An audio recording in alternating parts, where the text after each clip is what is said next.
Hey, friends, welcome to day 31 of our walk through the Gospel of Mark together. Today we're in chapter 9, verses 30 through 50. And there's kind of a bunch of things that happen here, but it's very interesting this trend that's happening with Jesus and his disciples. And it's such a strange thing. Jesus will start to let them know very specifically what's going to happen to him, that he's going to be handed over to the Romans, that he's going to be tortured, that he's going to be killed, these kinds of things. And they will immediately go into a conversation trying to elevate themselves and trying to put themselves in places of authority or leadership amongst the group or in this new kingdom.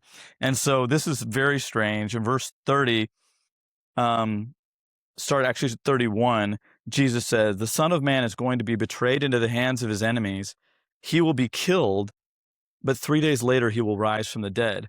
And so he's saying this stuff, and then the next little bit, it talks about that they were all discussing about which one of them would be the greatest. And among his disciples, who would be the greatest among his disciples. And Jesus says this very famous quote that's actually used in leadership a lot, even in secular applications and places. He says, "Whoever wants to be first must take last place and be the servant of everyone else."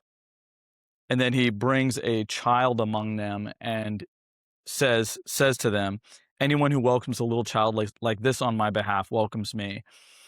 And the contrast couldn't be more evident. Jesus is saying, this is what's going to happen in my kingdom. I'm going to get tortured. I'm going to get killed. I'm going to be handed over to the Romans. I'm going to die. And then on the third day, I'm going to raise from the grave. And whatever seems like a natural next conversation is not what happens. His disciples say, who's the greatest in the kingdom? Who's going to be at Jesus' right and left hand? Those kinds of things. And Jesus is just saying, you couldn't have it more upside down. In fact, let me make it clear to you. Whoever wants to be first has to be last. And there's nothing that's changed. And that's true for the church. That's true for the secular world. That's true for leadership. That's true for government. That's true for everyone. And I remember doing studies in leadership in kind of a secular context. And they used to quote this kind of stuff all the time. And for you and I, that's our call. Our call is to get low. Our call is to be like Jesus. Our call is to get under people, to get beside people, to push them up, to elevate them, to allow them to succeed. And that's how we exercise leadership in the kingdom. God bless you. I hope you have a great week. See you tomorrow.